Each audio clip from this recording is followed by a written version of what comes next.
रात के 12:30 बजे जैसे ही दरवाजे की खुलने की आवाज़ आई, बुजुर्ग मीना देवी ने उसी ओर देखा। सामने उनका बेटा अमित और बहू पूजा अंदर आते दिखाई दिए।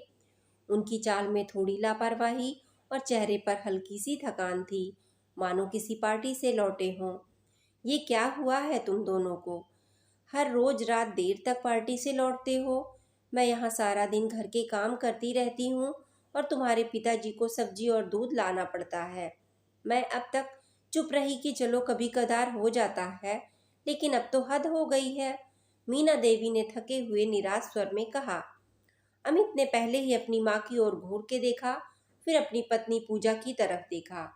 पूजा का चेहरा भी गुस्से से लाल हो रहा था। सुबह बात करेंगे माँ, अमित ने ठंडे स्वर में कहा और फिर पूजा को लेकर अपने कमरे में चला गया। कमरे में अंदर जाते ही दरवाजा बंद हो गया और कपड़े बदलते हुए अंदर से आवाजें आने लगी। जीना हराम कर रखा है इन लोगों ने। अब तो बर्दाश्त करना मुश्किल हो रहा है। कुछ करना पड़ेगा। अब पानी सर से ऊपर हो गया है। रमेश बाबू जो अपने कमरे के दरवाजे के पास खड़े थे, ये सब सुन लिए। उन्होंने गुस्से में अपनी पत्नी मीना की ओर देखा और धीरे से बड़बड़ाए। अब कहो बच्चे हैं। मीना देवी जो अब तक चुप थीं, बोल उठी। आप सही कहते थे रमेश जी, मैं ही बच्चों को बार बार माफ करती रही। मैंने सोचा था एक दिन समझेंगे, लेकिन अब नहीं। अब आप ही कुछ उपाय कीजिए।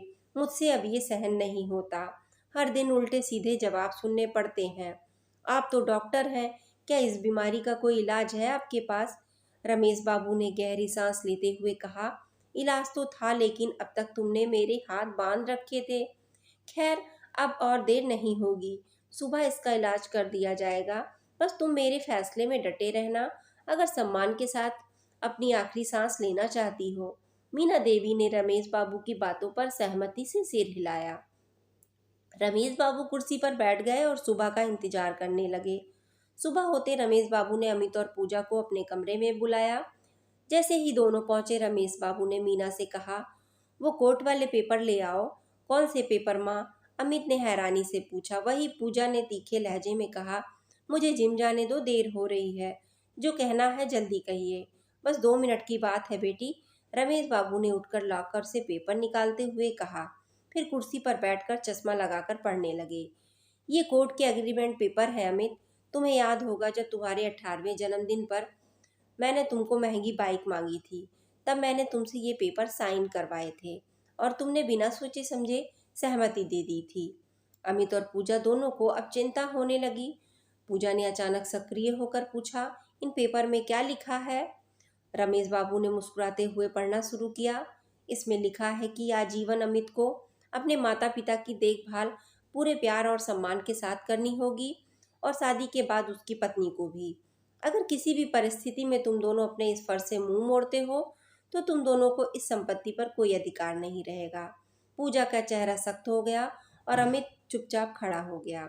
रमेश बाबू ने आगे पढ़ा, और इतना ही नहीं, अगर तुम दोनों हमारी सेवा नहीं कर पाओगे तो अमित को डॉक्टर बनने में हमने जो लाखों रुपए खर्च किए थे, वह भी ब्याज सहित हमें वापस करने होंगे, और फिर तुम दोनों को यहाँ से चले जाना होगा।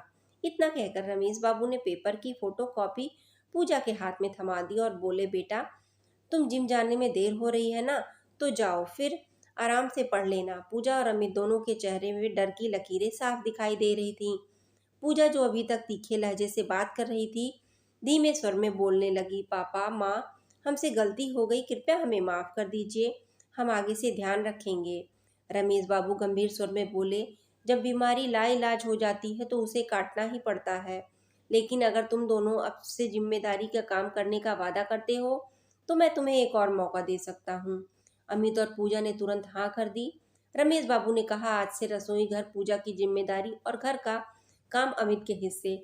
अगर तुम दोनों अपनी जिम्मेदारी निभाओगे तो हम भी तुम्हारी मदद करेंगे, नहीं तो मेरी वसीयत में पहले से ही तय है कि हमारे बाद यह संपत्ति अनाथ आश्रम को दान कर दी जाएगी।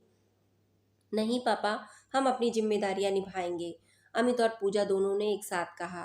रमेश बाबू ने शांत स्वर में कहा, तो फिर हो जाओ शुरू। पूजा तुरंत रसोई की ओर भागी और अमित दूध लाने के लिए थैला लेकर निकल गया।